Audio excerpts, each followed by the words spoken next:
he talked about that, and then he just said how much conflict they was experiencing with each other, like days before the event. He was getting threats that he felt like was coming from Jay-Z. Like Jay-Z was trying to. Under the cold glare of institutional lights in a courtroom that had already heard more than its share of shocking confessions, Kelly leaned forward in his seat, his wrists chained, his expression eerily calm. The man, once synonymous with smooth ballads and whispered seduction, had nothing to sing this time. Just 6 words delivered like a scalpel. They think I was the worst one. The silence hung.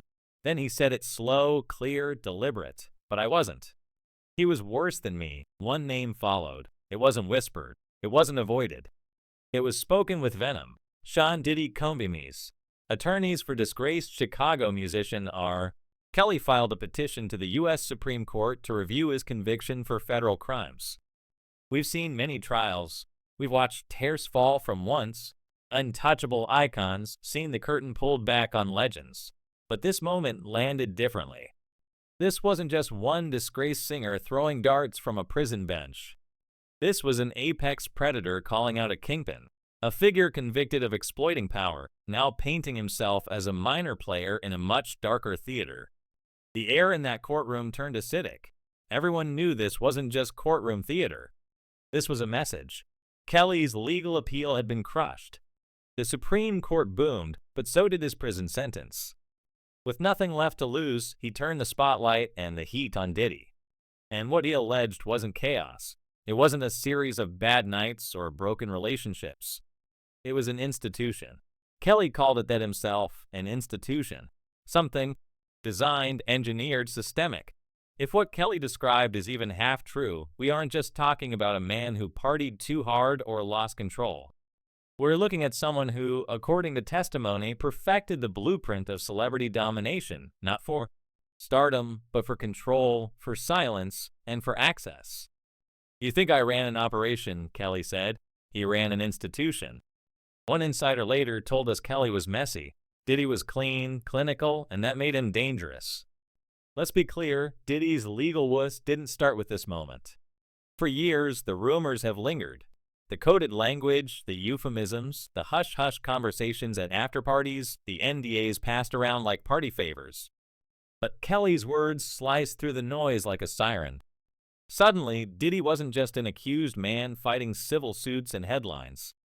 He was being cast as the mastermind, the puppeteer.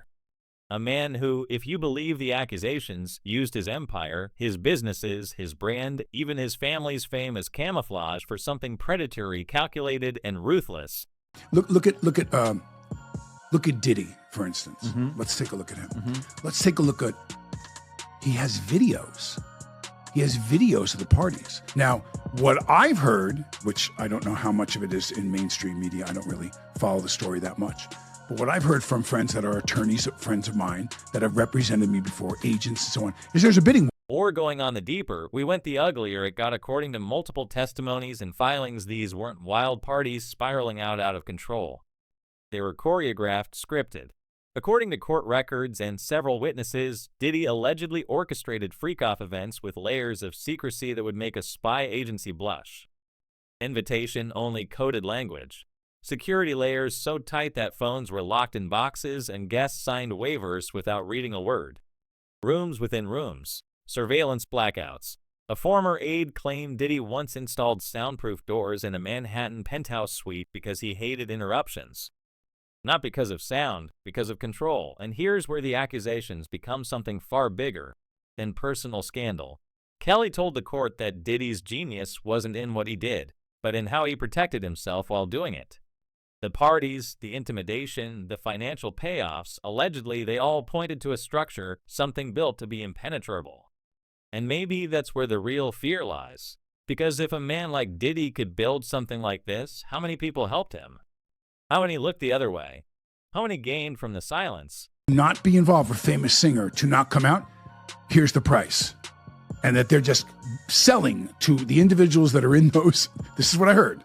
They're selling those videos. So if you're Tommy X And Tommy X is a big, big movie star. And he was at some of the Diddy parties. He was in one of those bedrooms with 3 other men, and he's happily married to a woman, and blah. Tommy doesn't want that video to. That brings us to the most chilling detail yet, the alleged black book.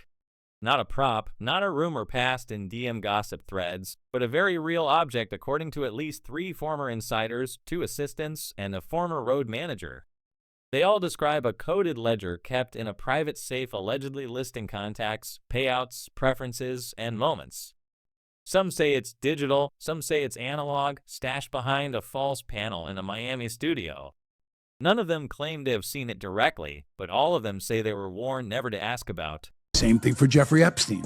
Now, the interesting thing about the Epstein and the theory about Epstein is we know he filmed people for sure on that island. He has a lot of movies, a lot of films of people that are very, very powerful political figures, and entertainers, business people. So, do you really believe that Jeffrey Epstein himself? And of course not. Of course not. Yeah. The book exists, and we're being honest, that's a massive if it could reshape how we view the last 3 decades of music, media, and power in America.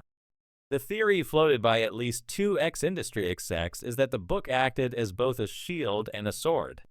A shield from investigation, because those named inside were too powerful to let it surface, and a sword to threaten anyone thinking of testifying.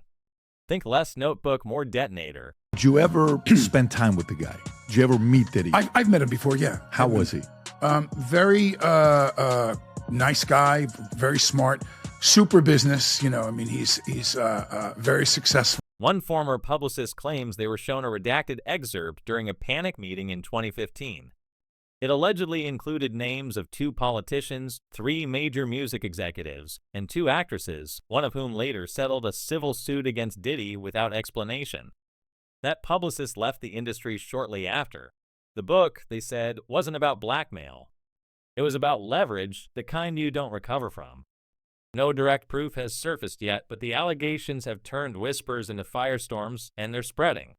Which brings us back to the courtroom, to the man in shackles, burning down the last of his bridges.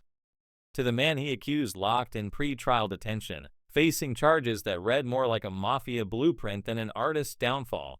Transport for purposes of exploitation, racketeering, coercion, bribery, obstruction. Freak-offs weren't just salacious stories anymore. They became forensic terms. Prosecutors even played clips reportedly obtained from a laptop once assigned to a staff producer.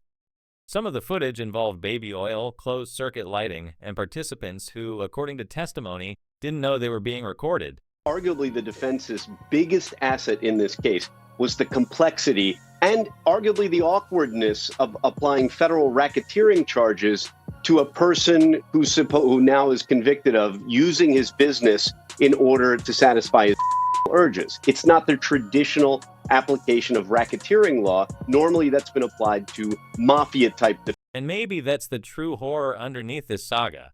Not just what was done, but how it was normalized. The NDAs, the settlements, the publicists who cleaned the mess, the record labels that looked the other way, the fans who cheered while knowing something didn't feel right. According to Kelly and echoed by others, Diddy didn't just commit these acts. He industrialized them. He made a system, one where enablers were rewarded, where victims were discredited, and where power made everything vanish until now. And here's where the veil starts to lift, not just on Diddy, but on the entire apparatus behind him. Because if you believe what's coming out now, he didn't maintain this alleged empire alone. Behind the glittering press junkets and awards show standing ovations, there was a cast of power players working overtime to keep the machine humming. We're talking PR giants, executive handlers, legal pit bulls, and financial fixers. The kingmakers, as some insiders have started calling them. They weren't just smoothing over scandals. They were allegedly embedding them, repackaging them, burying them beneath 6-figure settlements and front-page distractions. A former entertainment publicist even claimed that you didn't say no to a Diddy job. You just asked how far you had to go to keep it clean. What they experienced at his hands, or the threats and harassment they faced in telling the truth about what happened to them. We hope that today's verdict brings some measure of comfort and closure to the victims. One entertainment lawyer with 2 decades under their belt told a reporter off record that certain artists had crisis plans already mapped out before any allegation even broke. Think about that. Not a reactive strategy, but a proactive one. And did he? According to the same source, his was the most sophisticated. Teams on retainer, lobbyists on call, entire campaign drafts ready to go within minutes of bad press. Victims weren't just discredited. They were allegedly pre-smeared before they could speak. Media deals, advertising packages, and promised exclusives kept certain outlets from pushing too hard. And when silence didn't work, distraction did. Several civil attorneys representing victims in unrelated cases. Now say Diddy's model is being studied not for his music, but for the legal choreography around him. The NDS weren't just tight, they were ironclad, sometimes tied to multi-year brand licensing deals or back-end publishing rights. One alleged victim from the mid-2000s claims she was offered a consulting credit on a bad boy project in exchange for walking away. Another says she was flown out, paid in crypto, and signed a non-disclosure while sedated. No police report, no name, just a ghost story whispered behind velvet ropes. And that's the darkness we're being forced to confront now. How many? This conviction is the latest in a long line of prosecutions by this office to protect women and vulnerable minors from Silence was never accidental. According to 3 music industry veterans who worked with Diddy's camp in the late 200s, it was built into the business. Guest lists were provided by private intel firms. Staff had their phones stripped at the gate. Even drivers were allegedly rotated to prevent anyone from knowing too much. There were layers within layers. One former assistant said people thought they were at the center of the operation. They weren't even close. But if the logistics were chilling, the psychology behind the people running them might be even darker. Over and over, from court documents to whispered leaks, one theme keeps surfacing. Diddy's closest lieutenants didn't just obey orders, they believed in them or feared not to. Former aides, bodyguards, and executive assistants describe a kind of devotion that blurs the line between professional loyalty and psychological captivity. These weren't just employees cashing checks. They were part of a culture built on surveillance, secrecy, and submission. Many weren't allowed personal phones. Some had curfews, and others were reportedly made to recite affirmations about protecting the circle. It wasn't a job. It was a role, a part in a play where the boss wrote the script and the consequences for going off book were severe. I'll tell you, I don't know how much, I don't like to say things that I know unless I see it. That there's a little difference, you know. But was it discussed? Was there descriptions from people I know that were at those? Yes, but here's another thing. So how many of these big entertainment parties and over the years and everything with as successful as you are, have you been around? Does anyone ever come up to you at a certain hour and say, okay, it's time to go? At those parties? And yet, fear was never far. Whispers about people being followed, about calls from blocked numbers reminding them to stay quiet, about visits from security agents under the guise of checking in. Some have described waking up in cold sweats, unsure if they had crossed a line or forgotten something critical. The paranoia wasn't accidental. It was baked into the foundation. Control wasn't just maintained through influence. It was enforced with subtle threats, veiled reminders of what had happened to others who talked too much. For some, even now, years later, the fear lingers like smoke in the lungs. What this reveals isn't just one man's power. It's the mechanism by which power replicates itself. The inner circle around Diddy, if these reports are true, functioned like a human firewall. They shielded him, not always willingly, not always knowingly, but efficiently. Some did it for status, some for money, some just to survive. And that's the most disturbing part of all. When influence becomes religion and compliance becomes faith. Justice doesn't just have to crack a case. It has to dismantle a belief system. What I don't think realized was he had cameras all over the place, unbeknownst to them. And now he has all that footage, supposedly. This is what I'm told. So it's going to be really interesting to see what happens if, you're a huge iconic, TV star or movie star, and you're in some... And then there's the island. Oh yes, the island. If the compound stories are true, it was the jewel of this secretive empire. Whispers call it the island of no return, but the jet manifests tell a story that's far from folklore. At least 5 former pilots have anonymously confirmed charter flights to an undisclosed offshore location between 2014 and 2020. Always private jets, always passenger lists delivered last minute, and always with luggage checks that included non-negotiable surrender of electronics. Guests reportedly signed multi-page NDAs on arrival, some even enforced with biometric scans. The island itself, a sprawling estate allegedly hidden behind international shell companies, 2 villas, a central lodge, and 1 dock only accessible by high-speed tender. Security, according to one source, was run by ex-military contractors. Satellite surveillance blocked, all comms monitored.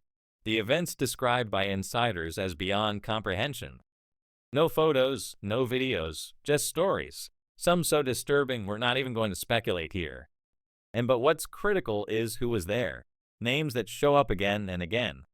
Executives, actors, financiers, athletes, and not all of them men.